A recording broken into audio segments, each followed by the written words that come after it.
الحمد لله حمدا كثيرا طيبا مباركا فيه اللهم صل على محمد وعلى آل محمد كما صليت على إبراهيم وعلى آل إبراهيم إنك حميد مجيد اللهم بارك على محمد وعلى آل محمد كما باركت على إبراهيم وعلى آل إبراهيم إنك حميد مجيد أما بعد فإن خير الكلام كلام الله وخير الهدي هدي محمد صلى الله عليه وسلم وشر الأمور محدثاتها وكل محدثة بدعة وكل بدعة ضلالة وكل ضلالة في النار. أعوذ بالله السميع العليم من الشيطان الرجيم. بسم الله الرحمن الرحيم. يا أيها الذين آمنوا اتقوا الله حق تقاته ولا تموتن إلا وأنتم مسلمون. رب اشرح لي صدري ويسر لي أمري واحلل عقدة من لساني يفقهوا قولي. സ്നേഹമുള്ള സഹോദരങ്ങളെ, സത്യവിശ്വാസികളെ, വിശ്വാസിനികളെ, റബ്ബ് സുബ്ഹാനഹു വ തആലയുടെ വിധിവിലക്കുകളും നിർദ്ദേശങ്ങളും ജീവിതത്തിലുടനീളം കഴിവിൻ്റെ പരമാവധി കാത്തുസൂക്ഷിക്കാൻ ശ്രമിക്കണമെന്ന് ഓർമ്മപ്പെടുത്തുകയാണ്, വസിയത്ത് ചെയ്യുകയാണ്. വളരെ പ്രസിദ്ധമായ ഒരു കഥ പറഞ്ഞുകൊണ്ട് ആരംഭിക്കാനാണ് ഞാൻ ആഗ്രഹിക്കുന്നത്. വിശുദ്ധ ഖുർആനിലെ 31-ാമത്തെ സൂറത്തിൻ്റെ പേര് സൂറത്തു ലുഖ്മാൻ എന്നാണ്. ഖുർആനിലെ ധാരാളം പ്രവാചകന്മാരുടെ പേരിൽ, അമ്പിയാക്കന്മാരുടെ, മുർസലുകളുടെ പേരിൽ അധ്യായങ്ങളുണ്ട്. എന്നാൽ പ്രവാചകന്മാരിലൊന്നും പെടാത്ത, അമ്പിയ മുർസലുകളിലൊന്നും പെടാത്ത ഒരു മനുഷ്യനാണ് ലുഖ്മാൻ. എന്തുകൊണ്ടാണ് അദ്ദേഹത്തിൻ്റെ പേരിൽ ഒരു അധ്യായം വിശുദ്ധ ഖുർആനിൽ ഉണ്ടായത് എന്ന ചോദ്യത്തിന് ഉത്തരം, വിശുദ്ധ ഖുർആനിൽ തന്നെ അല്ലാഹു സുബ്ഹാനഹു വ തആല ആ അധ്യായത്തിൽ തന്നെ പറയുന്നുണ്ട്, വലഖദ് ആതൈനാ ലുഖ്മാനൽ ഹിക്മ. ലുഖ്മാന് നാം തത്വജ്ഞാനം നൽകി. നല്ലൊരു ഫിലോസഫർ ആയിരുന്നു അദ്ദേഹം. അദ്ദേഹത്തിൻ്റെ വാക്കിലും പ്രവൃത്തിയിലും എല്ലാം വലിയ തത്വങ്ങൾ ഉണ്ടായിരുന്നു. അതിലെ ചില വാക്കുകളും അദ്ദേഹത്തിൻ്റെ ചില ഉപദേശങ്ങളും ആ അധ്യായത്തിൽ അള്ളാഹു എടുത്തു കൊടുക്കുന്നുണ്ട്. ഈ തത്വജ്ഞാനിയായ ലുഖ്മാൻ, ഫിലോസഫറായ ഈ മനുഷ്യൻ, അയാളൊരു അടിമയായിരുന്നു. ഒരു സാധാരണക്കാരനായ മനുഷ്യരിൽപ്പെട്ട ആള്. അദ്ദേഹത്തിൻ്റെ ജീവിതത്തിൽ വളരെ പ്രസിദ്ധമായ ഒരു സംഭവം നമുക്ക് ചരിത്ര ഗ്രന്ഥങ്ങളിൽ കാണാം. അദ്ദേഹത്തോട് ഒരിക്കൽ അദ്ദേഹത്തിൻ്റെ യജമാനൻ ആവശ്യപ്പെട്ടു അത്രേ, ഒരാടിനെ അറുക്കണം. ഒരാടിനെ അറുത്ത് അതിൻ്റെ ഏറ്റവും നല്ല 2 അവയവങ്ങൾ കൊണ്ടുവരണം.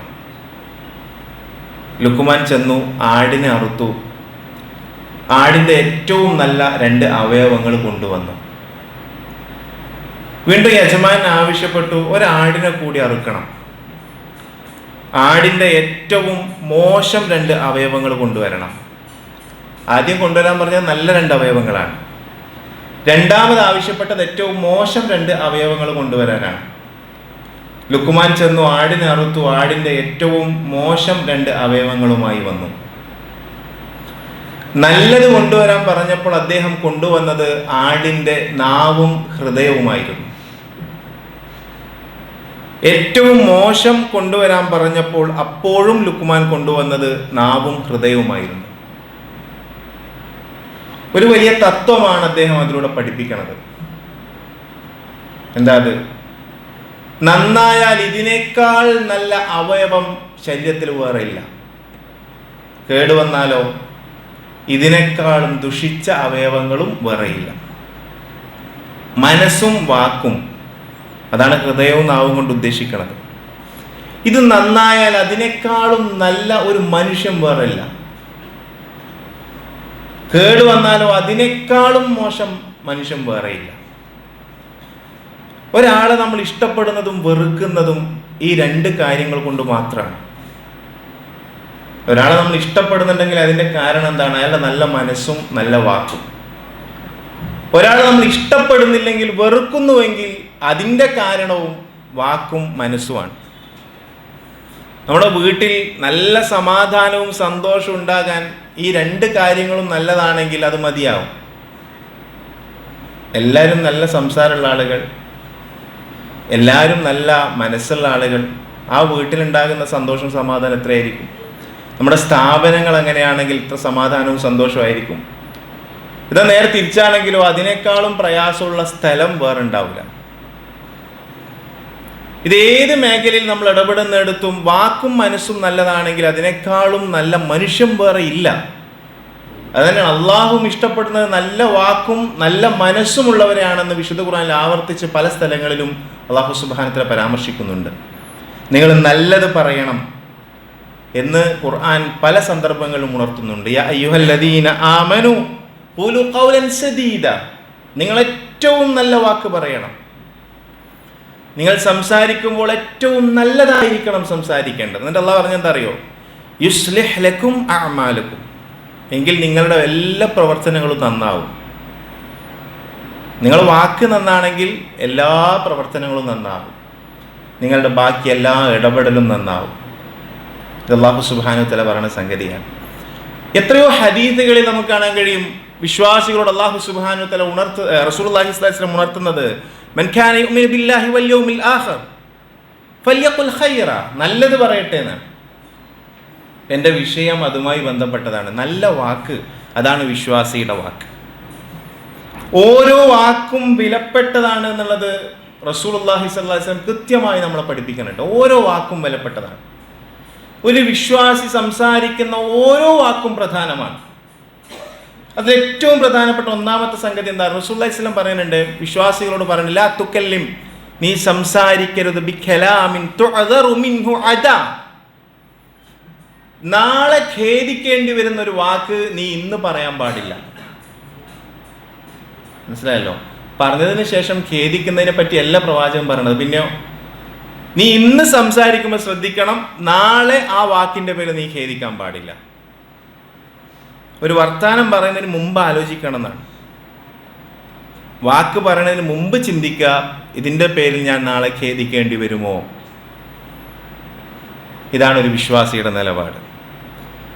എൻ്റെ വാക്കുകൊണ്ട്, എൻ്റെ വർത്താനം കൊണ്ട് നാളെ ഞാൻ ഖേദിക്കുന്ന ഒരു സാഹചര്യം ഉണ്ടാകാൻ പാടില്ല. അത് ചിലപ്പോൾ ദുനിയാവിലാകാം, ചിലപ്പോൾ ആഖിറത്തിലാകാം. ആലോചിച്ച് മാത്രമേ പറയാൻ പാടുള്ളൂ. ഞാനൊരു അനുഭവം പങ്കുവെക്കട്ടെ. കുറച്ച് വർഷങ്ങൾക്ക് മുമ്പ്, ചിലപ്പോൾ ഈ പറയുന്നതുമായി ബന്ധപ്പെട്ട് അറിയുന്ന ആളുകൾ എൻ്റെ കൂട്ടത്തിലുണ്ടാകും, പ്രത്യേകിച്ച് സംഘടനാപരമായി ഇടപെടുന്ന ആളുകളൊക്കെ ചിലപ്പോൾ ആ സംഭവം അവരുടെ മൈൻഡിലൂടെ കടന്നു പോയിട്ടുണ്ടാവും. എന്താണെന്നറിയോ? കുറച്ച് വർഷങ്ങൾക്ക് മുമ്പ് ഒരു വാട്സാപ്പ് ഗ്രൂപ്പിൽ ഇങ്ങനെ ചർച്ച നടന്നുകൊണ്ടിരിക്കുകയാണ്. സംഘടനാ ഗ്രൂപ്പാണ്. അപ്പോൾ അതിങ്ങനെ പല കാര്യങ്ങളിങ്ങനെ സംസാരിച്ചു കൊണ്ടിരിക്കുന്നതിനിടയിൽ ഒരു സഹോദരൻ, അദ്ദേഹം ഇങ്ങനെ ഒരല്പം ദൈർഘ്യമുള്ള ഒരു മെസ്സേജ്, വോയിസ് ഇങ്ങനെ അയക്കുകയാണ്. അപ്പം അയക്കുന്നതിനിടയിൽ ഒരു ശബ്ദം, ഒരു അപശബ്ദം എന്ന് തോന്നുന്ന ഒരു ശബ്ദം അതിങ്ങനെ ആവർത്തിച്ചു വരുന്നുണ്ട്. അപ്പോൾ തൊട്ടടുത്ത് മറ്റൊരു സുഹൃത്ത്, അദ്ദേഹം അതിൻ്റെ താഴെ വോയിസായി അയച്ചു, എന്താ നിൻ്റെ സംസാരത്തിനിടയ്ക്ക് ഒരു നായ കുരക്കണ ശബ്ദം ഉണ്ടല്ലോ. തമാശ രൂപത്തിൽ അയച്ചതാണ്. അപ്പോൾ ഈ ആദ്യം വോയിസ് അയച്ച സഹോദരൻ അദ്ദേഹം പറഞ്ഞു, അത് എൻ്റെ മകളുടെ ശബ്ദമാണ്. ജനിച്ചിട്ട് ഇതുവരെ സംസാരിക്കാത്ത, ശബ്ദം മാത്രം ഉണ്ടാക്കുന്ന എൻ്റെ മകളുടെ ശബ്ദമാണ്. പിന്നെ ആ ഗ്രൂപ്പിൽ ആരും ഒന്നും പറഞ്ഞിട്ടില്ല. മനസ്സിലായല്ലോ? ആരോഗ്യപരമായി പ്രശ്നമുള്ള, പിന്നീട് കുറച്ച് കാലങ്ങൾക്ക് ശേഷം ആ കുട്ടി മരണപ്പെടുകയും ചെയ്തു. അതും അതേ ഗ്രൂപ്പിൽ മെസ്സേജ് വരെ ഉണ്ടായി. അപ്പോൾ ഇത് പറഞ്ഞ ആളുടെ മാനസികാവസ്ഥ എന്തായിരിക്കും? തമാശക്ക് പറഞ്ഞതാണ്. പക്ഷെ പിന്നെയും തൻ്റെ ആ സുഹൃത്തിനെ കാണേണ്ടി വരുമ്പോൾ അയാളുടെ മാനസികാവസ്ഥ എന്തായിരിക്കും? എത്ര കാലം കഴിഞ്ഞാലും അയാൾക്കത് മറക്കാൻ കഴിയും? കൊല്ലങ്ങൾക്ക് മുമ്പ് ആ നടന്നപ്പോൾ ഞാൻ ആലോചിച്ചത് ഈ പറഞ്ഞ ആളുടെ മാനസികാവസ്ഥ എന്തായിരിക്കും എന്നുള്ളതാണ്. തമാശക്ക് പറഞ്ഞതാണ്, വേദനിപ്പിക്കാൻ പറഞ്ഞൊന്നുമല്ല. അതുകൊണ്ട് ഒരു വാക്ക് പറയുമ്പോൾ നാളെ ഖേദിക്കേണ്ട ഒരു സാഹചര്യം ഉണ്ടായി, ദുനിയാവിലും ആഖിറത്തിലും ഉണ്ടായിക്കൂടാ. വാക്കുകൾ സൂക്ഷിച്ചു മാത്രം ഉപയോഗിക്കാനാണ് റസൂലുള്ളാഹി സ്വല്ലല്ലാഹു അലൈഹി വസല്ലം നമ്മെ പഠിപ്പിക്കുന്നത്. പലപ്പോഴും നമ്മളതിന് തയ്യാറാക്കാത്തതിന് പ്രധാനപ്പെട്ട ഒരു കാരണം നമ്മുടെ ദേഷ്യമാണ്, കോപമാണ്. ദേഷ്യം പലപ്പോഴും മനുഷ്യന്മാർക്ക് നിയന്ത്രിക്കാൻ പറ്റാത്തൊരു സംഗതിയാണ് അല്ലേ? പല ആൾക്കാരും പറയണത് എന്താണെന്ന് വെച്ച് കഴിഞ്ഞാൽ എൻ്റെ സ്വഭാവം ഇങ്ങനെയാണ് അല്ലേ, ഞാൻ ജന്മന ഇങ്ങനെയാണ്, അതെനിക്ക് മാറ്റാൻ പറ്റൂല. പിന്നെന്തിനാ ഖുർആനും ഹദീത്തും? പിന്നെ എന്തിനാണ് വിശുദ്ധ ഖുർആനിലെ വചനങ്ങളും ഹദീത്തുകളും എന്തിനാണ് നമ്മൾ പഠിക്കുന്നത്? ഞാൻ ജനിച്ചപ്പോഴേ ഇങ്ങനെയാണ്, അല്ലെങ്കിൽ എൻ്റെ സ്വഭാവം ഇങ്ങനെയാണ്, ഇതെനിക്ക് മാറ്റാൻ കഴിയൂല. ഇവിടെയാണ് മഹാന്മാരായ സ്വഹാബാക്കൾ അത്ഭുതകരമായി പ്രവാചകന്റെ വചനം ഉൾക്കൊണ്ടുകൊണ്ട് ജീവിതത്തിൽ പകർത്തിയ നമുക്ക് കാണാൻ കഴിയുന്നത്. അലി റളിയല്ലാഹുവിന്റെ ഒരു സംഭവമുണ്ട്. അത് നടന്നത് ഖൈബർ യുദ്ധവേളയിലാണെന്നും അതല്ല ഒരു വിചാരണയുടെ വേളയിലാണെന്നും പറയപ്പെടുന്നു. അല്ലാഹു ആലം. ഇതെല്ലാം സംഭവം ഇതാണ്. അദ്ദേഹം ഒരിക്കൽ തൻ്റെ ശത്രുവിനെ കീഴ്പ്പെടുത്തി. ഖൈബർ യുദ്ധവേളയിലാണെങ്കിൽ തൻ്റെ ശത്രുവിനെ കീഴ്പ്പെടുത്തി വാൾ ഉറയിൽ നിന്നൂരി അയാളുടെ തല ഛേദിക്കാൻ വേണ്ടി ഇങ്ങനെ ഒരുങ്ങിയപ്പോൾ ഈ ശത്രു അലി റളിയല്ലാഹുവിന്റെ മുഖത്തേക്ക് തുപ്പി. അപ്പോൾ അലി റളിയല്ലാഹു അൻഹു എന്താ ചെയ്യുന്നത് വെച്ചാൽ അയാളെ വിട്ടയച്ചു എന്നാണ്. നീ പൊയ്ക്കോന്ന് പറഞ്ഞു. കുറെ കാലങ്ങൾക്ക് ശേഷം ആ മനുഷ്യൻ ഇസ്ലാം സ്വീകരിച്ചുകൊണ്ട് അലി റളിയല്ലാഹുവിന്റെ മുന്നിലേക്ക് എത്തി ചോദിക്കുന്നുണ്ട്, എന്തായിരുന്നു അലിയെ അങ്ങ് എന്നെ വിട്ടയക്കാൻ കാരണം? നിങ്ങളുടെ മുഖത്ത് തുപ്പിയിട്ടും എന്തിനെന്നെ വിട്ടയച്ചു?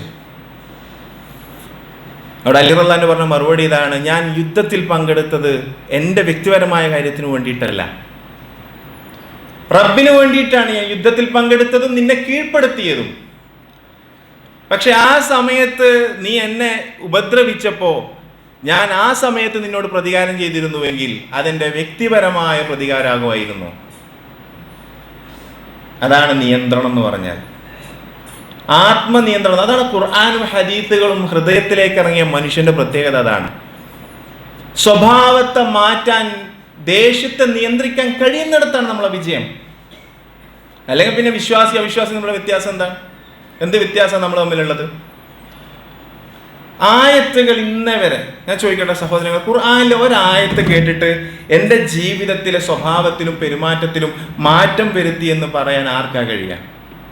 നമ്മൾ സാധാരണ നിസ്കാരത്തിനെ പറ്റിയൊക്കെ ചോദിക്കുമ്പോൾ കൈ എങ്ങനെ പൊക്കണം, ഉയർത്തണം, താഴ്ത്തണം, വിരലെങ്ങനെ വെക്കണം, സുജൂദിലേക്ക് എങ്ങനെ പോകണം, അത്തഹിയാത്തിൽ തശഹുദിൽ ഇരിക്കുമ്പോൾ വിരലെങ്ങനെ അനക്കണം, ഖുർആനിൽ എന്താ ഉള്ളത്, ഹദീത്തിൽ എന്താ ഉള്ളതെന്നൊക്കെ നമ്മൾ പരിശോധിക്കും അല്ലെ? ഖുർആൻ ഹദീസ് ഒക്കെ നമ്മൾ നോക്കും. പക്ഷേ ഖുർആൻ പഠിപ്പിക്കുന്ന സ്വഭാവം, ഖുർആൻ പഠിപ്പിക്കുന്ന പെരുമാറ്റ മര്യാദകൾ, ഖുർആൻ പഠിപ്പിക്കുന്ന വിട്ടുവീഴ്ച, ഇത് എത്ര നമ്മൾ പ്രാവർത്തിയാക്കിയിട്ടുണ്ടെന്ന് നമുക്ക് ചോദിച്ചു നോക്കിയാൽ വിശുദ്ധ ഖുർആൻ ഒരിക്കലും ഈ വിഷയത്തിൽ നമ്മുടെ ഹൃദയത്തിലേക്ക് ഇറങ്ങിയിട്ടില്ല നമുക്ക് പറയാൻ കഴിയും. ഇവിടെയാണ് ഖുർആൻ ഹൃദയത്തിലേക്ക് ഇറങ്ങിയാൽ നമ്മുടെ പെരുമാറ്റങ്ങളിൽ മാറ്റം ഉണ്ടാകണം, നമ്മുടെ സംസാരത്തിൽ മാറ്റം ഉണ്ടാകണം, നമ്മുടെ കോപ നിയന്ത്രണത്തിൽ മാറ്റം ഉണ്ടാകണം.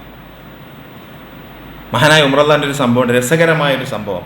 ഉമർ റളിയല്ലാഹുവിന്റെ അരികിലേക്ക് ഒരിക്കൽ ഒരു താബികളിൽപ്പെട്ട ഒരാൾ, ഹുർറ് എന്നാണ് ആ മനുഷ്യൻ്റെ പേര്. ഈ ഹുർറ് എന്ന് പറയുന്ന താബികളിൽപ്പെട്ട മനുഷ്യൻ ഉമർ റളിയല്ലാഹുവിന്റെ അരികിലേക്ക് വന്നിട്ട് പറഞ്ഞു, ഉമറെ, നിങ്ങളെ കാണാൻ വേണ്ടി ഒരാൾ അനുവാദം ചോദിക്കാനുണ്ട്. ഒയൈന എന്ന് പറയുന്ന ഒരു മനുഷ്യന് നിങ്ങളെ കാണണം, എന്തോ ഒരു പരാതി പറയാനുണ്ട് എന്നാണ് പറഞ്ഞത്. അപ്പോൾ ഉമർ റളിയല്ലാഹു അൻഹു പറഞ്ഞെങ്കിൽ നാളെ ആ മനുഷ്യനോട് വരാൻ പറയും. അപ്പോൾ ഈ ഒയൈന എന്ന് പറയുന്ന മനുഷ്യനെ കൂട്ടി പിറ്റേന്ന് ഈ ഹുർറ് എന്ന് പറയുന്ന ആള് ഉമറിൻ്റെ അടുത്തേക്ക് വന്നു. ഈ ഹുർറ് എന്ന് പറഞ്ഞാൽ വലിയ പണ്ഡിതനാണ്. ഉമർ റളിയല്ലാഹു അൻഹുവിൻ്റെ സദസ്സിൽ പണ്ഡിതന്മാരായ ധാരാളം ചെറുപ്പക്കാരുണ്ടായിരുന്നു, അതിൽപ്പെട്ട ഒരാളാണ്.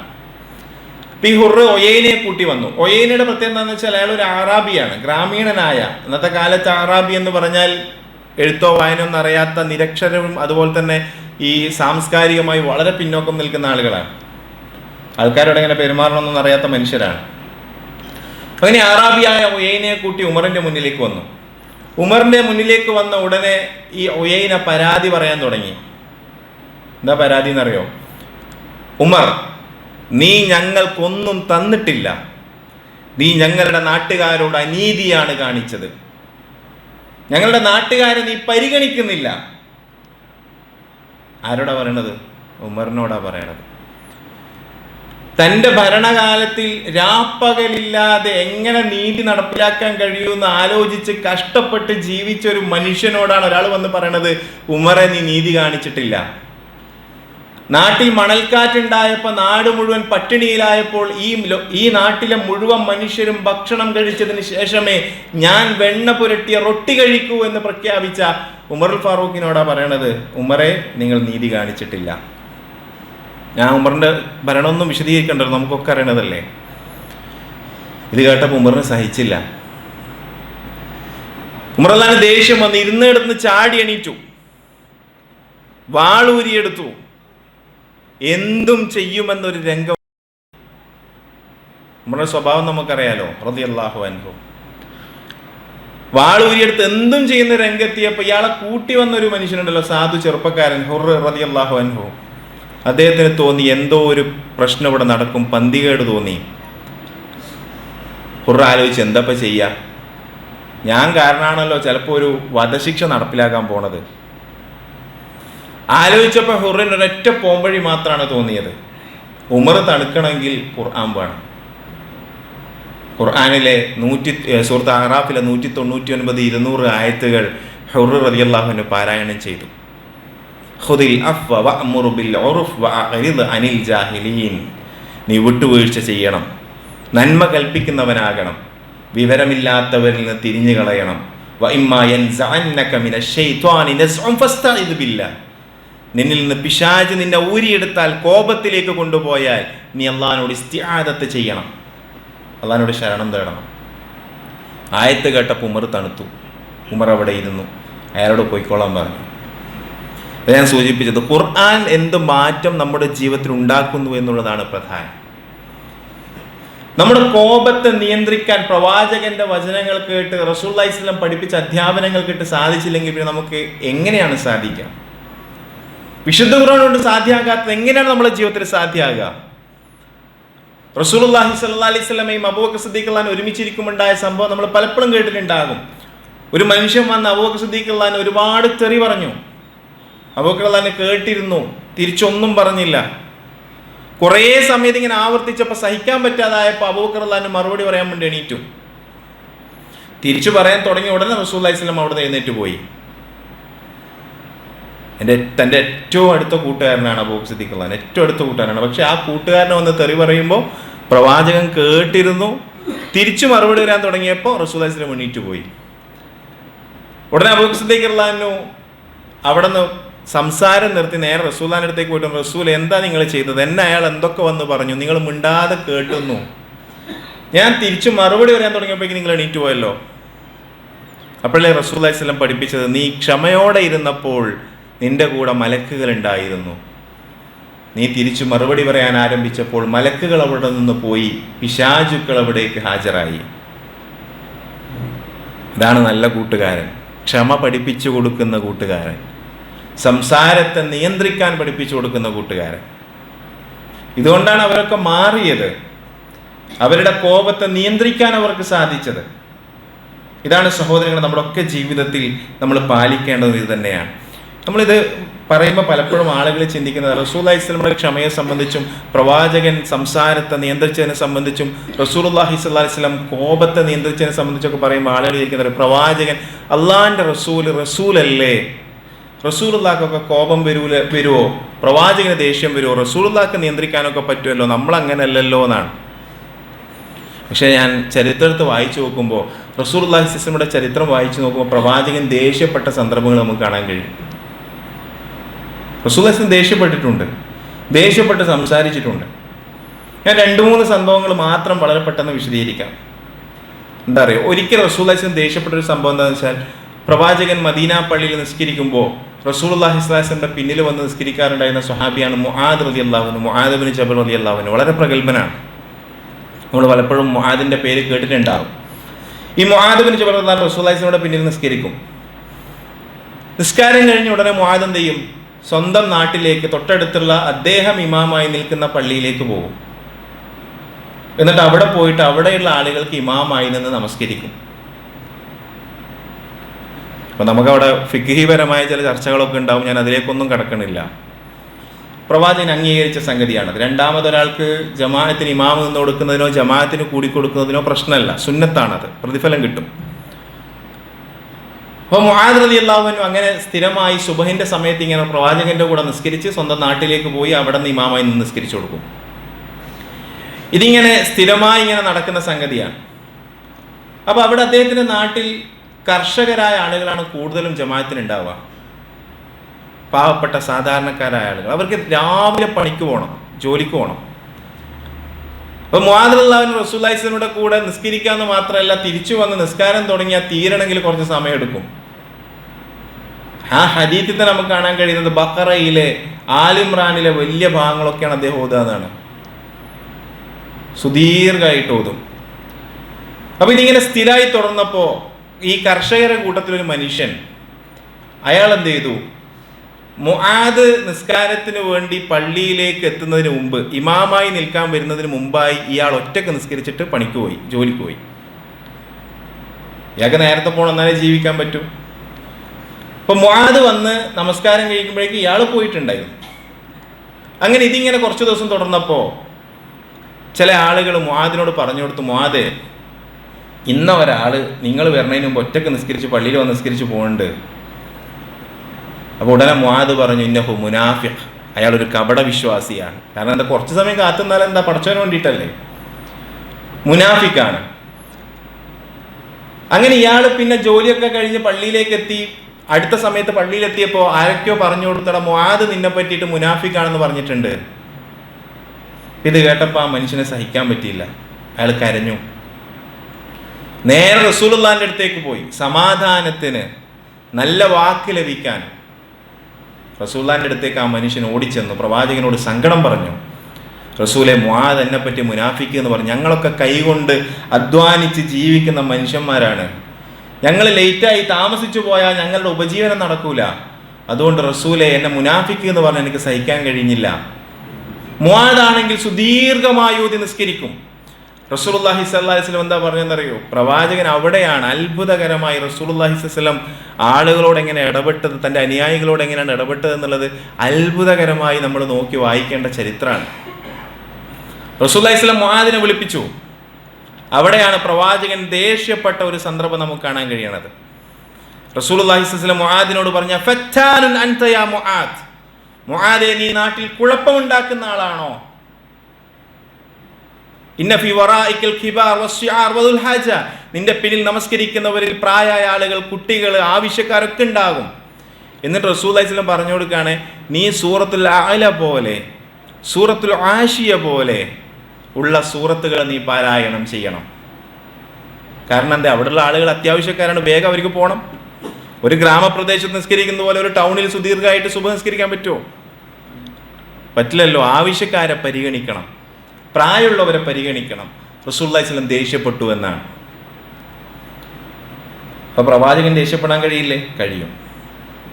രണ്ടാമത് മറ്റൊരു സന്ദർഭം, ആയിഷ ബീവി പ്രവാചകന്റെ മറ്റൊരു ഭാര്യയെ സംബന്ധിച്ച് സംസാരിക്കുന്നതിനിടയിൽ കുറിയവൾ, അല്ലെ, നമ്മുടെ ഭാഷയിൽ പറഞ്ഞ കുള്ളത്തി എന്നൊരു പ്രയോഗം ആയിഷ ബീവി നടത്തി. പ്രവാചകൻ തന്റെ വേറൊരു ഭാര്യനെ പറ്റി ഇങ്ങനെ സംസാരിച്ചുകൊണ്ടിരിക്കുകയായിരുന്നു. അപ്പോഴാണ് ആയിഷ ബീവി, ആ കുറിയവളെ പറ്റിയാണോ നിങ്ങളിങ്ങനെ സംസാരിക്കണത് എന്ന് ചോദിച്ചത്.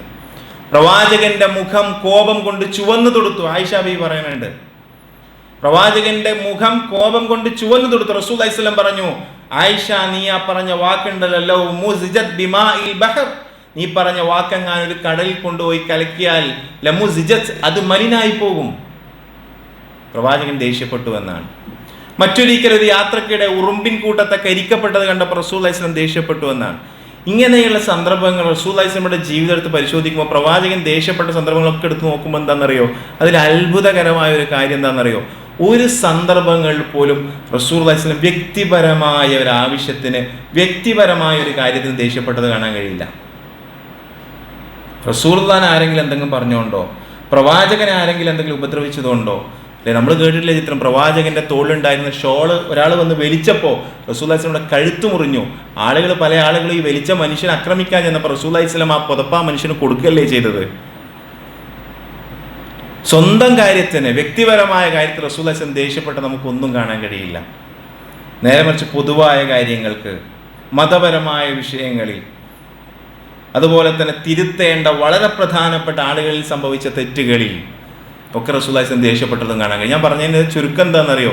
റസൂലുള്ളാഹി സ്വല്ലല്ലാഹി അലൈഹി വസല്ലമക്ക് ദേഷ്യപ്പെടാൻ അറിയാത്തത് കൊണ്ടല്ല, നേരെ മറിച്ച് അതിനെ നിയന്ത്രിക്കാനുള്ള പ്രവാചകന്റെ പ്രാപ്തിയാണ് നമ്മൾ മാതൃകയാക്കേണ്ടത്.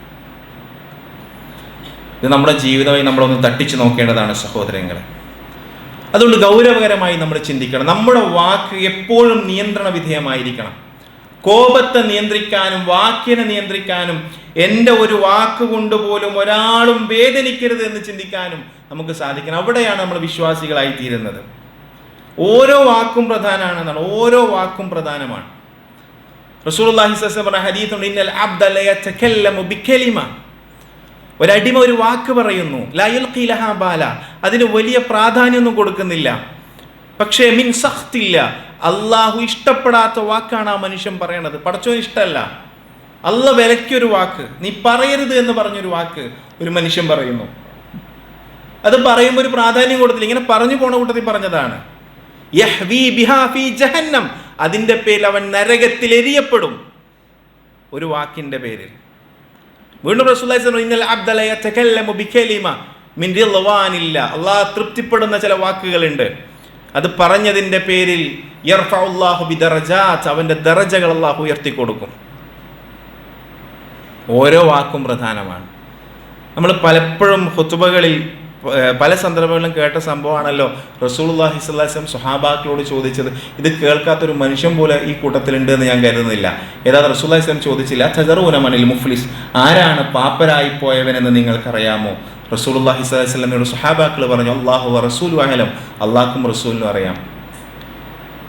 അപ്പോൾ റസൂലുള്ളാഹി സ്വല്ലല്ലാഹി അലൈഹി വസല്ലം പറഞ്ഞു, അൽ മുഫ്ലിസ്, അവർ വീണ്ടും പറഞ്ഞു, ഞങ്ങളെ കൂട്ടത്തിൽ പാപ്പരായി പോയവനെന്ന് പറഞ്ഞാൽ ഈ പണമൊന്നും ഇല്ലാത്തവരാണ്, സമ്പത്തൊന്നും ഇല്ലാത്തവരാണ്. അപ്പോൾ റസൂലുള്ളാഹി സ്വല്ലല്ലാഹി അലൈഹി വസല്ലം പറഞ്ഞു, വിശദീകരിച്ചു കൊടുത്തു, അൽ മുഫ്ലിസു ഫി ഉമ്മത്തി, എൻ്റെ സമൂഹത്തിൽ, എൻ്റെ സമുദായത്തിലെ പാപ്പരായി പോയെന്ന് പറഞ്ഞാൽ യഅതി യൗമൽ ഖിയാമ, ഖിയാമത്ത് നാളിൽ അവർ വരും, ബിസ്വലാത്തിൻ വസിയാമിൻ വസകാത്തിൻ, ധാരാളം പ്രവർത്തനങ്ങളുമായി വരും. ഒന്ന് നിസ്കരിച്ചിട്ടുണ്ട്, നോമ്പെടുത്തിട്ടുണ്ട്, സകാത്ത് കൊടുത്തിട്ടുണ്ട്, ധാരാളം പ്രവർത്തനങ്ങൾ ചെയ്തിട്ടുണ്ട്. പക്ഷേ അതിൻ്റെ കൂടെ അവന് ചില ന്യൂനതകളുണ്ട്. എന്താ അത്?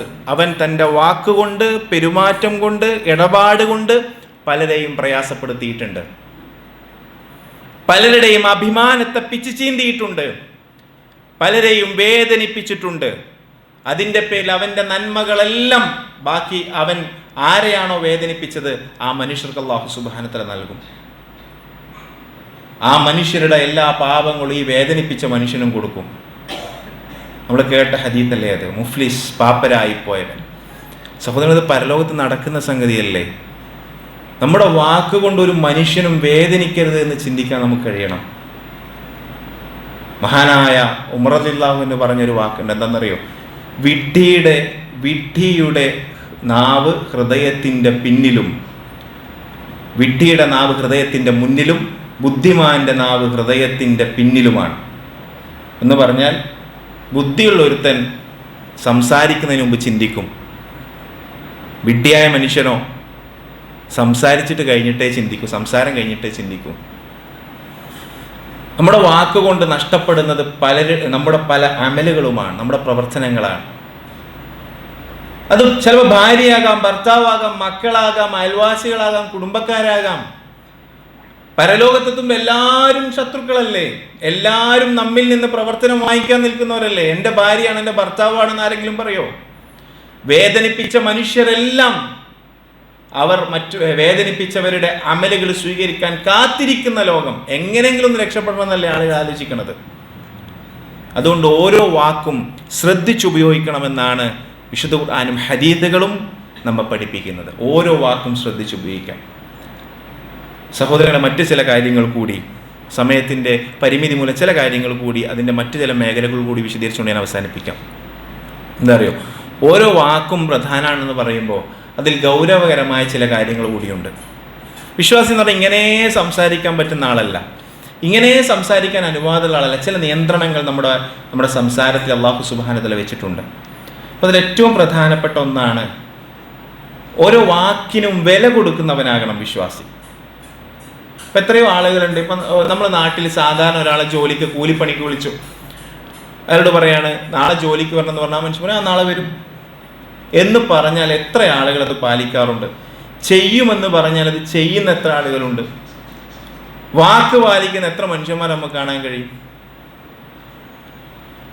ഇവിടെയാണ് വിശ്വാസിയുടെ വാക്ക് എന്നത് ഗൗരവകരമായ ചർച്ചാ വിഷയമാകുന്നത്. എത്രത്തോളം പറയും, ഖുർആനിലെ ഒരു ആയത്ത് കേട്ട് അത്ഭുതപ്പെട്ടു പോയി. സ്വാദിലെ ഒരു വചനം, ആ വചനം കേട്ടപ്പോൾ അതിന്റെ പിന്നിലുള്ള ചരിത്രം എന്താണെന്ന് അന്വേഷിച്ചപ്പോഴാണ് അതിലെ അത്ഭുതം നമുക്ക് മനസ്സിലാണ്. അല്ലാഹു സുബ്ഹാനഹു വ തആല എത്രയാണ് ഒരു വാക്ക്, ഒരു വിശ്വാസിയുടെ വാക്കിന് പ്രാധാന്യം കൊടുക്കുന്നത്. മഹാനായ അയ്യൂബ് നബി അലൈഹി സ്വലാത്തു വസ്സലാം, അയ്യൂബ് നബി അലൈഹി സ്വലാത്തു വസ്സലാം മാരകമായ അസുഖം ബാധിച്ച് കിടക്കുകയാണ് 10-16 കൊല്ലക്കാലത്തോളം. ചരിത്രം നമുക്കറിയാലോ. ഈ സുദീർഘമായ കാലത്തിനിടയിൽ എപ്പോഴോ ഒരിക്കൽ അയ്യൂബ് നബിക്ക് ഭാര്യയോട് പെട്ടെന്നൊരു ദേഷ്യം ഉണ്ടായി. ഏതോ ഒരു സമയത്തൊരു അല്പസമയം തോന്നിയൊരു ദേഷ്യം. ആ ദേഷ്യം തോന്നിയപ്പോൾ ഉടനെ അയ്യൂബ് നബി അലൈഹി സ്വലാത്തു വസ്സലാം പറഞ്ഞു, നിന്നെ ഞാൻ 100 അടി അടിക്കുക തന്നെ ചെയ്യും. അതിന്റെ വിശദീകരണം, അതിന്റെ എന്തുകൊണ്ടാണ് അദ്ദേഹത്തിന് ദേഷ്യം വന്നത് എന്നുള്ള ചരിത്രം ഞാൻ പറയണില്ല. നിങ്ങൾ തഫ്സീർ വായിച്ച് മനസ്സിലാക്കുക ഇൻഷാ അല്ലാഹ്. അപ്പൊ ഇത് പറഞ്ഞു. ഉടനെ കുറച്ച് കഴിഞ്ഞപ്പോൾ തന്നെ അയ്യൂബ് നബിയുടെ ആ കോപാങ്ങ് മാറി. ഭാര്യനോട് പറഞ്ഞാണ്, നിന്നെ ഞാൻ 100 അടി അടിക്കും. കുറച്ച് കഴിഞ്ഞപ്പോൾ ആ ദേഷ്യം അങ്ങ് തണുത്തു. പിന്നെ സ്വാഭാവികമായി അവർ നല്ല രൂപത്തിൽ ജീവിച്ചു, നല്ല സുഖകരമായി അവർ മുന്നോട്ട് പോയി. പക്ഷെ അപ്പോഴും അദ്ദേഹത്തിൻ്റെ അസുഖം, പ്രയാസങ്ങളൊക്കെ അങ്ങനെ നിൽക്കുകയാണ്. കുറേ കാലങ്ങൾക്ക് ശേഷം അല്ലാഹു സുബ്ഹാനഹു വ തആല അദ്ദേഹത്തിന് ശിഫ കൊടുത്തു. അള്ളാഹു പൂർണ്ണമായ ശിഫ കൊടുത്തു. നഷ്ടപ്പെട്ടു പോയ എല്ലാ സമ്പത്തും അല്ലാഹു സുബ്ഹാനഹു വ തആല തിരിച്ചു കൊടുത്തു. സന്താനങ്ങൾ ലഭിച്ചു, സൗകര്യങ്ങൾ ലഭിച്ചു, എല്ലാം ഉണ്ടായി. ഈ സൗഭാഗ്യങ്ങൾ തിരിച്ചു കൊടുത്തപ്പോൾ ആദ്യം അല്ലാഹു സുബ്ഹാനഹു വ തആല ആവശ്യപ്പെടുന്ന വാക്ക് സൂറത്ത് സ്വാദിൽ നമുക്ക് കാണാം. എന്താണെന്നറിയോ? ഖുദ് ബിയദിക ളിഅതൻ ഫലാ തഹ്നദ്.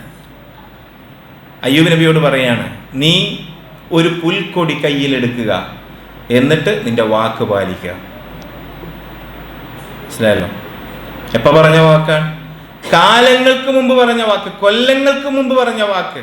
പക്ഷേ നീ അത് പാലിക്കണം. ഒരു പുൽക്കൊടി എടുത്ത് നിന്റെ ഭാര്യയെ വേദനിക്കാതെ അടിച്ചാൽ മതി. നീ വാക്ക് പാലിക്കുക, വാക്ക് ലംഘിക്കാൻ പാടില്ല. എത്ര ഗൗരവമാണ് അപ്പോൾ വിഷയം. ഓരോ വാക്കും പ്രധാനമാണ്. നമ്മളൊരു വാക്ക് പറയുമ്പോൾ നമ്മൾ ആലോചിക്കേണ്ട വിഷയം. സാധാരണ നമ്മുടെ നാട്ടിലൊക്കെ പറയില്ലേ, ഇന്നൊരു സ്ഥലത്ത് വരണം, ഇന്നത് ചെയ്യണം എന്ന് പറയുമ്പോൾ ഇൻഷാ അല്ലാഹ് എന്ന് പറയുമ്പോൾ നമ്മൾ സാധാരണ പോലെ ഇൻഷാ അല്ലാഹ് ഒന്നും പറഞ്ഞാൽ പോലെ എന്തായാലും ചെയ്യണം. ഞാൻ പറയണവൻ്റെ വാക്കിന് അത്രേ വില ഉള്ളൂ എന്നാണ്. ഇവിടെ സഹോദരങ്ങൾ, ഒരു വിശ്വാസി വ്യത്യസ്തനാകേണ്ടത് ഇവിടെയാണ്. പറഞ്ഞ വാക്കിന് വില കൊടുക്കണം. ഒന്നുകൂടെ നമ്മൾ മനസ്സിലാക്കേണ്ട സംഗതി, ഖുർആനിൽ സൂറത്തു തഹ്രീം എന്ന അധ്യായമുണ്ട്, 66-ാമത്തെ അധ്യായമാണ്. അതൊന്ന് വായിച്ചു നോക്കുകയും അതിൻ്റെ സബബുൻ നുസൂൽ, അവതരണ പശ്ചാത്തലം ഒന്ന് വായിച്ചു നോക്കണം. വളരെ രസകരമായ സംഭവമാണ്. ചിലപ്പോൾ നമ്മളത് കേട്ടിട്ടുണ്ടാകും. ഒരു വാക്ക് പാലിച്ചില്ലെങ്കിൽ ലംഘിച്ചാൽ ചെയ്യേണ്ട പ്രായശ്ചിത്തത്തിനെ സംബന്ധിച്ചാണ് അവിടെ പഠിപ്പിക്കുന്നത്. ഖദ് ഫറദല്ലാഹു ലക്കും തഹില്ലത ഐമാനിക്കും. നിങ്ങളൊരു വാക്ക് പാലിച്ചില്ലെങ്കിൽ അതിന് ചെയ്യേണ്ട പ്രായശ്ചിത്തം എന്താണെന്ന് അല്ലാഹു നിർബന്ധാക്കിയിട്ടുണ്ട്. എന്താ അറിയോ? ഈ ആയത്തിറങ്ങുന്നത് ഒരു പ്രത്യേക പശ്ചാത്തലത്തിലാണ്. റസൂലുള്ളാഹി സ്വല്ലല്ലാഹി അലൈഹി വസല്ലം, പ്രവാചകൻ എല്ലാ ദിവസവും വൈകുന്നേരം അസർ നിസ്കാരം കഴിഞ്ഞാൽ പ്രവാചകന്റെ ഭാര്യമാരുടെ വീട്ടിലേക്കൊക്കെ പോകും. എല്ലാ ഭാര്യമാരുടെ ഹുജറാത്തുകളിൽ ഇങ്ങനെ കയറി ഇറങ്ങും. അപ്പോൾ അവർക്ക് പറയാനുള്ള പരാതികൾ, അവരുടെ പരിഭവങ്ങളൊക്കെ റസൂലുള്ളാഹി സ്വല്ലല്ലാഹി അലൈഹി വസല്ലം കേട്ട് നിൽക്കും. അങ്ങനെ അവരുടെ സംസാരങ്ങളൊക്കെ കേട്ട് അവർ നൽകുന്ന സമ്മാനങ്ങളൊക്കെ സ്വീകരിച്ച് എന്തെങ്കിലുമൊക്കെ ഭക്ഷണമൊക്കെ കൊടുക്കും. അത് റസൂലുള്ളാഹി സ്വല്ലല്ലാഹി അലൈഹി വസല്ലം വാങ്ങിക്കും, കഴിക്കും, അടുത്ത വീട്ടിലേക്ക് പോകും. അവർക്ക് കാര്യമായി അവരുടെ ആവലാതികൾ പലതും പറയാനുണ്ടാവും. ഭാര്യമാർക്ക് പലപ്പോഴും അവർക്ക് പറയുന്നത് കേട്ട് നിന്നാൽ മതി. ഭാര്യമാർ സംസാരിക്കും, അവരുടെ പരാതികൾ പറയുന്നത്, അവരുടെ പരിഭവങ്ങൾ പറയുന്നത് അതിന് പരിഹാരം ചെയ്തു കൊടുക്കാൻ വേണ്ടിയിട്ടല്ല, അത് കേട്ട് നിൽക്കാൻ വേണ്ടി മാത്രമാണ്.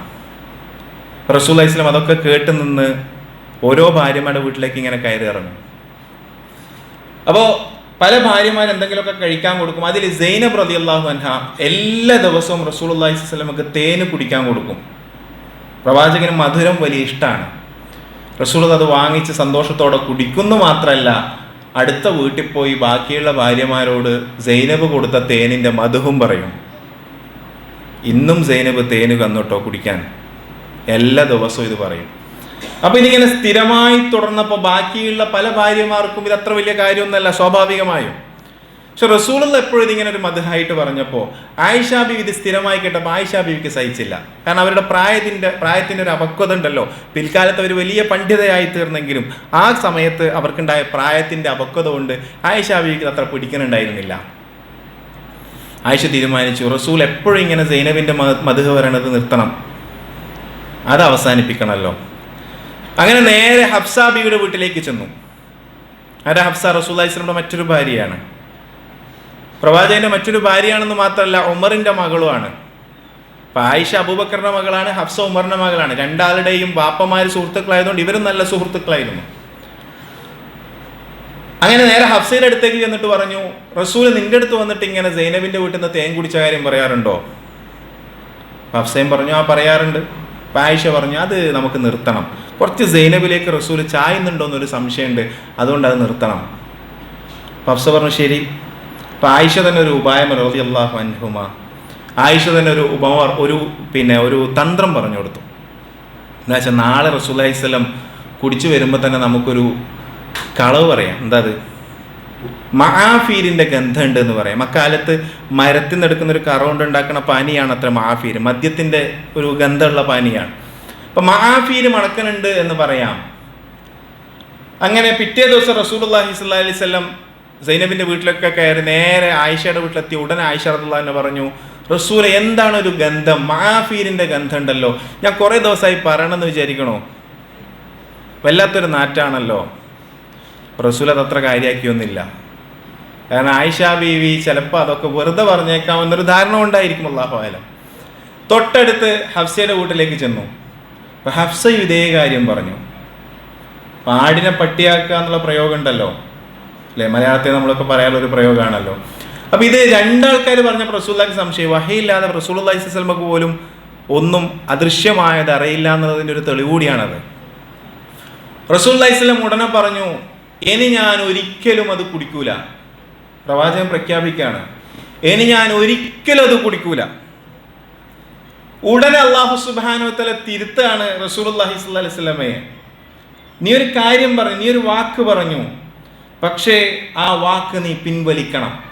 ലിമ തുഹരിമു മാ അഹല്ലല്ലാഹ്, അല്ലാഹ് അനുവദിച്ച കാര്യം നീ എന്തിനാണ് ഹറാമാക്കുന്നത്, താങ്കൾ എന്തിനാണ് ഹറാമാക്കുന്നത്? അതുകൊണ്ട് വാക്ക് പിൻവലിക്കണം, പറഞ്ഞ വാക്ക് ലംഘിക്കണം. എന്നിട്ടോ എവിടെയാണ് അല്ലാഹു സുബ്ഹാനഹു വ തആല പറയുന്നത്, ഖദ് ഫറളല്ലാഹു ലക്കും തഹില്ലത ഐമാനിക്കും, നിങ്ങളൊരു വാക്ക് പറഞ്ഞ് ലംഘിച്ചാൽ അതിൻ്റെ പ്രായശ്ചിത്തം അല്ലാഹു സുബ്ഹാനഹു വ തആല പഠിപ്പിക്കുന്നുണ്ട്. എന്താ പ്രായശ്ചിത്തം എന്നറിയോ? ഒരാളൊരു വാക്ക് പറഞ്ഞ് ഒരു സത്യം ചെയ്തു, ഒരു ശപഥം ചെയ്തു, അത് പാലിച്ചില്ലെങ്കിലുള്ള പ്രായശ്ചിത്തം എന്താണെന്നറിയോ? 10 അഗതികൾക്ക് ഭക്ഷണം കൊടുക്കണം, അല്ലെങ്കിൽ 10 പാവപ്പെട്ടവർക്ക് അഗതികൾക്ക് വസ്ത്രം കൊടുക്കണം, അതല്ലെങ്കിൽ ഒരടിമയെ മോചിപ്പിക്കണം, അതും അല്ലെങ്കിൽ 3 ദിവസം നോമ്പെടുക്കണം. മനസ്സിലായല്ലോ? ഒരു സ്ഥലത്ത് ഇങ്ങനെ ക്ലാസ് എടുത്തുകൊണ്ടിരിക്കുമ്പോൾ ഇത് പറഞ്ഞുകൊണ്ടിരിക്കുമ്പോൾ ഒരുത്തൻ മൂലയ്ക്ക് ഇരുന്ന് ഇങ്ങനെ ചിരിക്കുകയാണ്. അപ്പോൾ ക്ലാസ് കഴിഞ്ഞപ്പോൾ വന്നു, എന്നിട്ട് പറഞ്ഞു ഞാനിങ്ങനെ ആലോചിച്ചത് ഞാൻ എത്ര ചാക്ക് അരി വാങ്ങിച്ചു കൊടുക്കണം എന്നുള്ളതാണെന്ന്. അപ്പോൾ ഓനിങ്ങനെ സാധാരണ ഒരു പണിക്കാരനാണ്, പല സ്ഥലത്തും ആൾക്കാർ വിളിക്കുമ്പോൾ നാളെ വരും മറ്റന്നാൾ വരും എന്നൊക്കെ പറഞ്ഞ്, അപ്പോൾ പറയുമ്പോൾ തന്നെ ഓനറിയാം നാളെ പോകില്ല. ഇവിടെയാണ് സഹോദരങ്ങളെ മറ്റുള്ളവരുന്നൊരു വിശ്വാസി വ്യത്യസ്തനാണ്. ഒരാൾ പറഞ്ഞു കഴിഞ്ഞാൽ, ഒരാളോട് നമ്മളൊരു വാക്ക് പറയുമ്പോൾ അയാൾക്ക് തോന്നണം ഇവൻ പാലിക്കും. അതിൽ റസൂലുള്ളാഹി സ്വല്ലല്ലാഹു അലൈഹി വസല്ലം പറഞ്ഞത്, ലോകാവസാനത്തോടെ എടുക്കുമ്പോൾ ഒരു കാലം വരും, അന്ന് ആളുകൾ പറയും ഇന്ന സ്ഥലത്ത് ഇന്നൊരു മനുഷ്യനുണ്ട് കേട്ടോ, സത്യസന്ധനായ ഒരു മനുഷ്യൻ, അമാനത്തൊക്കെ പാലിക്കുന്ന ഒരു മനുഷ്യനുണ്ട് എന്ന് പറയപ്പെടുന്ന ഒരു സാഹചര്യം വരുന്നതാണ്. എന്ന് പറഞ്ഞാൽ കാണാൻ കിട്ടൂല അങ്ങനെ ഒരു മനുഷ്യനെ. അതുകൊണ്ട് സഹോദരങ്ങളെ, നമ്മുടെ ഓരോ വാക്കും വളരെ ഗൗരവകരമായി നമ്മൾ ശ്രദ്ധിക്കുന്ന ഒരു വാക്കാണ്. ഇപ്പം നമുക്ക് പറഞ്ഞ സമയം പാലിക്കുന്ന എത്ര ആളുകളുള്ളത്. കൃത്യനിഷ്ഠ എന്ന് പറഞ്ഞു കഴിഞ്ഞാൽ അത് വിശ്വാസിയുടെ ജീവിതത്തിൻ്റെ ഭാഗമായിരിക്കണം. ഒരു സ്ഥലത്ത് നിക്കാഹിന് വന്ന ഒരു മനുഷ്യൻ നിക്കാഹ് കഴിഞ്ഞതിന് ശേഷം ഭയങ്കര കുഴപ്പം, അയാൾ വരുന്നതിന് മുമ്പ് നിക്കാഹ് തീർന്നതാ പ്രശ്നം. അപ്പം അയാൾ പറയണമെന്ന് വെച്ചാൽ 10 മണി എന്ന് പറഞ്ഞിട്ട് 10 മണിക്ക് എങ്ങനെയാണ് തുടങ്ങല്? 10 മണിക്ക് എന്ന് പറഞ്ഞാൽ 10 മണിക്ക് എങ്ങനെയാണ് തുടങ്ങല്? അത് നാട്ടിൽ നടക്കില്ലാത്ത കാര്യമാണല്ലോ എന്നാണ്. അപ്പം ആളുകൾ ചിന്തിക്കുന്നത് അങ്ങനെയാണ്. അപ്പോൾ ഇവിടെ നമ്മുടെ വ്യത്യസ്തത, നമ്മുടെ സ്വഭാവത്തിൽ ഐഡൻറ്റിറ്റി ഉണ്ടാകേണ്ടത് വാക്കിന് വില കൊടുക്കുന്നവനാകണം.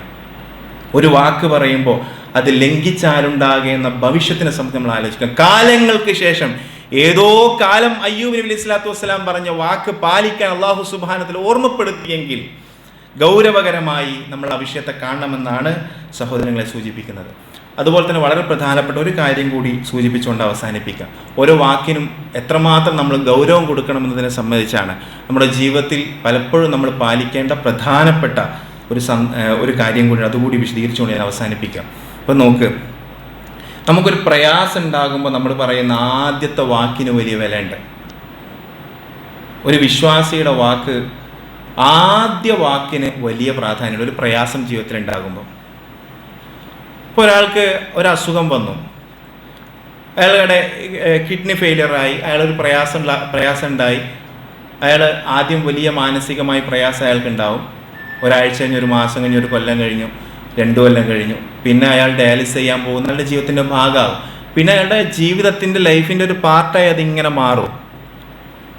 ഒരിക്കലും ഇങ്ങനെ മലബാർ ക്യാൻസർ സെൻ്ററിൽ ഒരാളുടെ ചികിത്സയുമായി ബന്ധപ്പെട്ട് പോയ സന്ദർഭത്തിൽ ഞാൻ കണ്ട ഒരു കാഴ്ച എന്താ വെച്ചാൽ, ഒരു സ്ത്രീ ഒരു കീമൊക്കെ കഴിഞ്ഞ് മുടിയൊക്കെ പൂർണ്ണമായും പോയി, ശരീരത്തിലെ രോമങ്ങളൊക്കെ നഷ്ടപ്പെട്ട് ഒരു ഷാള് മാത്രം ഇങ്ങനെ തലയിലിട്ടിട്ടുണ്ടായിരുന്നു.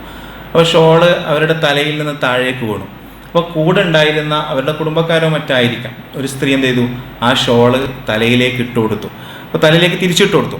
അപ്പോൾ ഈ സ്ത്രീ എന്താ ചെയ്യുന്നത് വെച്ചാൽ, ഈ മുടിയൊക്കെ നഷ്ടപ്പെട്ട് അസുഖബാധയായി ഈ സ്ത്രീ എന്ത് ചെയ്തു, അത് തിരിച്ച് പഴയതുപോലെ തന്നെ ഇട്ടു. അവർക്കതൊരു പ്രശ്നമല്ല.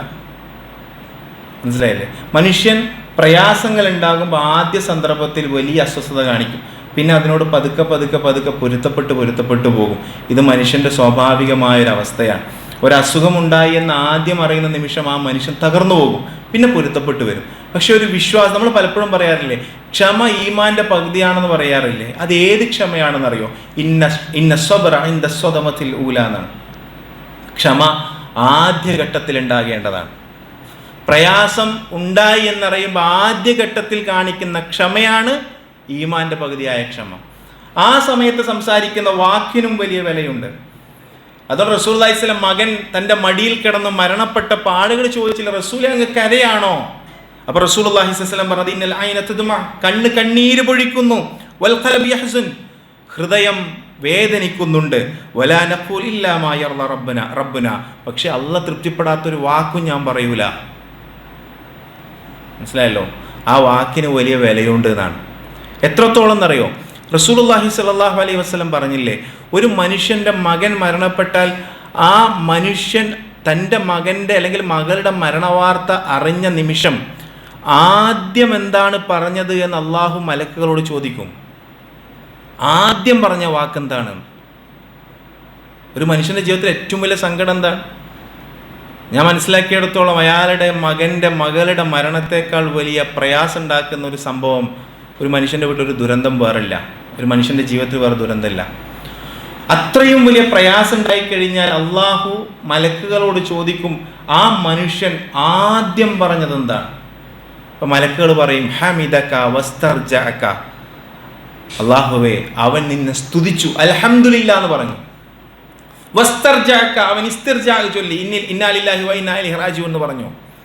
അപ്പോഴാണ് മലക്കുകളോട് അള്ളാഹു പറയും, അവന് വേണ്ടി നിങ്ങൾ സ്വർഗത്തിൽ ഒരു ഭവനമൊരുക്കി വെക്കണം, അതിന് ബൈത്തുൽ ഹംദ്, സ്തുതിയുടെ ഭവനം എന്ന് പേര് നൽകണമെന്ന് അള്ളാഹു സുബ്ഹാനഹു വ തആല മലക്കുകളോട് ആവശ്യപ്പെടുന്നതാണ്. ആദ്യം പറയുന്ന വാക്ക്, ഒരു പ്രയാസം ഉണ്ടായി ആദ്യം അൽഹംദുലില്ലാ ഇന്നാ ലില്ലാഹി വ ഇന്നാ ഇലൈഹി റാജിഊൻ എന്ന് പറയുന്ന മനുഷ്യന് സ്വർഗത്തിൽ ഭവനം നിർമ്മിച്ചു വെക്കാൻ അള്ളാഹു സുബ്ഹാനഹു വ തആല ആവശ്യപ്പെടുമെന്ന് റസൂലുള്ളാഹി സ്വല്ലല്ലാഹി അലൈഹി വസല്ലം.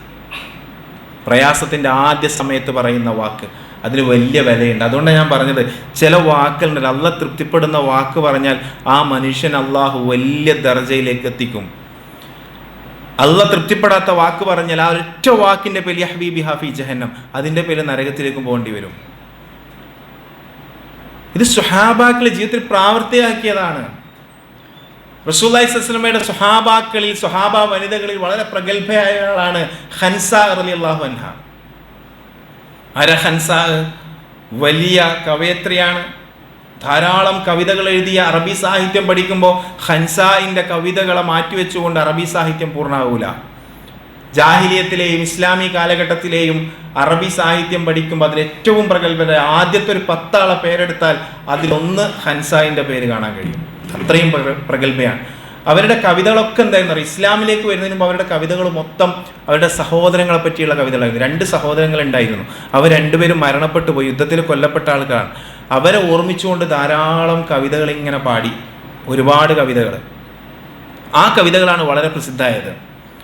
അങ്ങനെ അവർ ഇസ്ലാമിലേക്ക് എത്തിയ ശേഷം അവരുടെ ജീവിതത്തിൽ വലിയ മാറ്റങ്ങൾ ഉണ്ടായി. റസൂലുള്ളാഹി സ്വല്ലല്ലാഹു അലൈഹി വസല്ലമയുടെ ഏറ്റവും അടുത്ത അനുയായികളിൽ ഒരാളായി അവർ മാറി. പ്രവാചകന്റെ കൂടെ യുദ്ധപ്രഖ്യാപനം നടത്തപ്പെട്ടപ്പോൾ റസൂലുള്ളാഹി സ്വല്ലല്ലാഹു അലൈഹി വസല്ലമയുടെ കൂടെ യുദ്ധത്തിന് 4 ആൺമക്കളെ ഖൻസ യുദ്ധത്തിന് വേണ്ടി അയക്കുകയാണ്. 4 ആൺമക്കളെ. ആ യുദ്ധം അവസാനിച്ചപ്പോൾ യുദ്ധഭൂമിയിൽ തൻ്റെ മക്കളെ അന്വേഷിച്ച് നടക്കുന്ന ഖൻസായിനെ ചരിത്രത്തിൽ കാണാൻ കഴിയും. 4 മക്കളും മരണപ്പെട്ട നിലയിലാണ് ഖൻസ കണ്ടെത്തുന്നത്. 4 മക്കളും മരിച്ചിരുന്നു, കൊല്ലപ്പെട്ടിരുന്നു, രക്തസാക്ഷികളായിരുന്നു. ആ സമയത്ത് ഖൻസാവ് പറഞ്ഞൊരു വാക്കുണ്ട്, അതും വളരെ പ്രസിദ്ധമാണ്. ഖൻസാവ് പറഞ്ഞു, അൽഹംദുലില്ലാഹില്ലദീ ശറഫനി ബിഖത്ലി അബ്നാഇ. എൻ്റെ മക്കളുടെ മരണം കൊണ്ട് എന്നെ ശ്രേഷ്ഠയാക്കിയ അള്ളാഹുവിന് സർവസ്തുതിയും. അൽഹംദുലില്ലാ എന്നാണ്. ഒരു വിശ്വാസിക്ക് അതിന് സാധിക്കും. ആ വാക്കിൻ്റെ വില എത്രയെന്നറിയോ? ഏത് പ്രയാസങ്ങളുണ്ടെങ്കിലും അൽഹംദുലില്ലാ, അള്ളാഹ്ക്ക് സ്തുതി.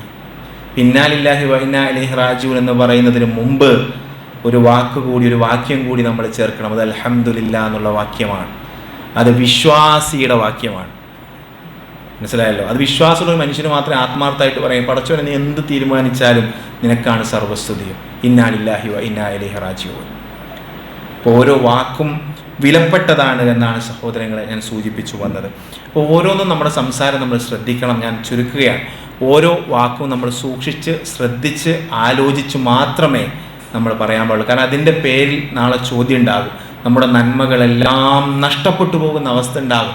നമ്മൾ കുറേ ചെയ്യുന്നു എന്നുള്ള പ്രതീക്ഷയിലാണല്ലോ പടച്ചവൻ്റെ അടുത്തേക്ക് പോണത്, അല്ലെ? ധാരാളം അമലുകൾ ചെയ്യുന്നുണ്ട് എന്ന വലിയ പ്രതീക്ഷ നമുക്കുണ്ട്. പക്ഷെ നമ്മൾ ചെയ്ത നമസ്കാരം, നമ്മൾ ചെയ്ത രാത്രി നമസ്കാരം, സ്വതഖകൾ, ഉംറകൾ, ഹജ്ജുകൾ, എല്ലാ നന്മകളും നമ്മിൽ നഷ്ടപ്പെടാൻ ഒരു മനുഷ്യനെ വേദനിപ്പിച്ചത് മതി, ഒരാളെ പ്രയാസപ്പെടുത്തിയത് മതി, അതാരും ആയിക്കോട്ടെ. അതുകൊണ്ട് ആലോചിച്ച് ചിന്തിച്ചു മാത്രം വാക്കുകൾ ഉപയോഗിക്കാൻ നമുക്ക് സാധിക്കണം. അല്ലെങ്കിൽ അതിൻ്റെ പേരിൽ വലിയ നഷ്ടം നമ്മളിൽ ഉണ്ടാകും. അതാണ് റസൂലുള്ളാഹി സ്വല്ലല്ലാഹു അലൈഹി വസല്ലം പറഞ്ഞത്, 2 കാര്യങ്ങളെ തൊട്ട് ആരെനിക്കുറപ്പ് നൽകുന്നോ അവന് ഞാൻ സ്വർഗം വാഗ്ദാനം ചെയ്യുന്നു.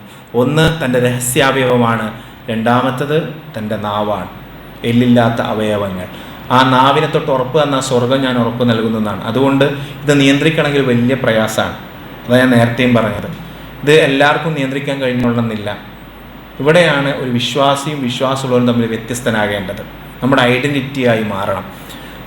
മഹാനായ ഉമറുല്ലാഹ് പറഞ്ഞ ഒരു വാക്കുകൂടി ഉണ്ട്, എന്താണെന്നറിയോ? എൻ്റെ മൗനത്തിൻ്റെ പേരിൽ എനിക്കൊരിക്കലും ഖേദിക്കേണ്ടി വന്നിട്ടില്ല. എൻ്റെ വാക്കുകളുടെ പേരിൽ പലപ്പോഴും എനിക്ക് ഖേദിക്കേണ്ടി വന്നിട്ടുണ്ട്. സംസാരം നിയന്ത്രിക്കുക എന്നുള്ളത് ഏറെ പ്രധാനമാണ്. ചിലപ്പോൾ നമുക്ക് പറയണമെന്ന് തോന്നും, ചിലപ്പോൾ നമുക്ക് പ്രതികരിക്കണമെന്ന് തോന്നും, പക്ഷെ അവിടെ മിണ്ടാതിരിക്കുന്നതായിരിക്കും ഏറ്റവും ഉത്തമം.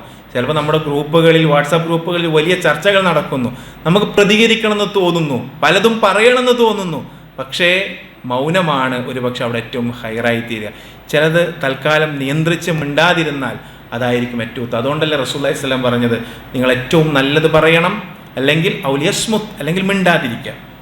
പറയണമെങ്കിൽ നല്ലത് പറയാം, അല്ലെങ്കിൽ മിണ്ടാതിരിക്കുക. ചില വാക്കുകൾ എടുത്തുചാടി പറഞ്ഞാൽ അതിൻ്റെ പേരിലുണ്ടാകുന്ന ഭവിഷ്യത്തുകൾ എത്രയാണ്, ദുനിയാവിലും ആഖിറത്തിലും. ബന്ധങ്ങളുണ്ടാകുന്ന വിള്ളൽ എത്രയാണ്, നമ്മുടെ കുടുംബത്തിലുണ്ടാകുന്ന പ്രശ്നങ്ങൾ എത്രയാണ്. അതുകൊണ്ട് നിയന്ത്രണ വിധേയമാക്കണം നമ്മുടെ സംസാരം, നമ്മുടെ വാക്ക് എന്നതാണ് എൻ്റെ സംസാരത്തിൻ്റെ രത്നച്ചുരുക്കമായി എനിക്ക് നിങ്ങളോട് പറയാനുള്ളത്. പറയുന്ന വാക്കിന് നമ്മൾ വില കൊടുക്കണം. ഒരാളുമായി ഏർപ്പെടുന്ന കരാർ, ആ വാക്കിനും നമ്മൾ വില കൊടുക്കണം. പ്രയാസങ്ങൾ ഉണ്ടാകുമ്പോൾ പറയുന്ന വാക്ക് എല്ലാം പ്രധാനമാണ്. അതുകൊണ്ട് തന്നെ ഇതിലെല്ലാം ശ്രദ്ധ കൊടുത്തുകൊണ്ട് മുന്നോട്ട് പോകാൻ നാം ശ്രമിക്കുക. മാറ്റങ്ങൾ കൊണ്ടുവരാൻ നമ്മൾ ആഗ്രഹിച്ചുകൊണ്ടേയിരിക്കുക. എന്താണ് ഖുർആനും ഹദീസും പ്രവാചകൻ്റെ വചനങ്ങളും എൻ്റെ ജീവിതത്തിൽ ഉണ്ടാക്കുന്ന മാറ്റങ്ങൾ എന്നതിനെ സംബന്ധിച്ച് നമ്മൾ ആലോചിക്കണം, മാറ്റങ്ങൾ കൊണ്ടുവരാൻ ശ്രമിക്കണം. അല്ലാഹു സുബ്ഹാനഹു വ തആല അനുഗ്രഹിക്കുമാറാകട്ടെ. ജീവിതത്തിൽ വന്നുപോയ എല്ലാ തെറ്റുകുറ്റങ്ങളും അബദ്ധങ്ങളും റബ്ബ് വിട്ടുപുറത്ത് മാപ്പാക്കി തരുമാറാകട്ടെ. താങ്ങാൻ കഴിയാത്ത എല്ലാ പ്രതിസന്ധികളിൽ നിന്നും, രോഗങ്ങളിൽ നിന്നും, അപകട മരണങ്ങളിൽ നിന്നും, പെട്ടെന്നുള്ള മരണങ്ങളിൽ നിന്നും എല്ലാം അള്ളാഹു നമ്മെയും നമ്മെ സ്നേഹിക്കുന്നവരെയും കാത്തുരക്ഷിക്കുമാറാകട്ടെ. കത്തിജ്വലിക്കുന്ന നരകശിക്ഷയിൽ നിന്നും അള്ളാഹു നമ്മെയും നമ്മുടെ പ്രിയപ്പെട്ടവരെയും സംരക്ഷിക്കുമാറാകട്ടെ. നമ്മിൽ നിന്ന് മരണപ്പെട്ടു പോയ നമ്മുടെ ബന്ധുമിത്രാദികൾ, സഹോദരങ്ങൾ, സുഹൃത്തുക്കൾ, മക്കൾ, മാതാപിതാക്കൾ എല്ലാവർക്കും അള്ളാഹു ജന്നാത്തുൽ ഫിർദൗസ് നൽകി അനുഗ്രഹിക്കുമാറാകട്ടെ. നമ്മെയും അവരെയും റബ്ബവൻ്റെ ജന്നാത്തുൽ ഫിർദൗസിൽ ഒരുമിച്ച് കൂട്ടി അനുഗ്രഹിക്കുമാറാകട്ടെ. ഇതുപോലെ നാളെ റബ്ബിൻ്റെ സ്വർഗ്ഗ പൂങ്കാവനത്തിൽ ഒരുമിച്ചിരിക്കാനുള്ള മഹാസൗഭാഗ്യം അള്ളാഹു നമുക്കെല്ലാം പ്രദാനം ചെയ്യുമാറാകട്ടെ. വന്നുപോയ ചെറുതും വലുതുമായ എല്ലാ അബദ്ധങ്ങളും റബ്ബ് വിട്ടുപുറത്ത് മാപ്പാക്കി തരുമാറാകട്ടെ. റബ്ബനാ തഖബ്ബൽ മിന്നാ ഇന്നക അൻതസ് സമീഉ വതുബ് അലൈനാ ഇന്നക അൻത തവ്വാബുർ റഹീം. ആമീൻ ആമീൻ ബിറഹ്മതിക യാ അർഹമർ റഹീമീൻ. അസ്സലാമു അലൈക്കും വറഹ്മത്തുള്ളാഹി വബറകാതുഹു.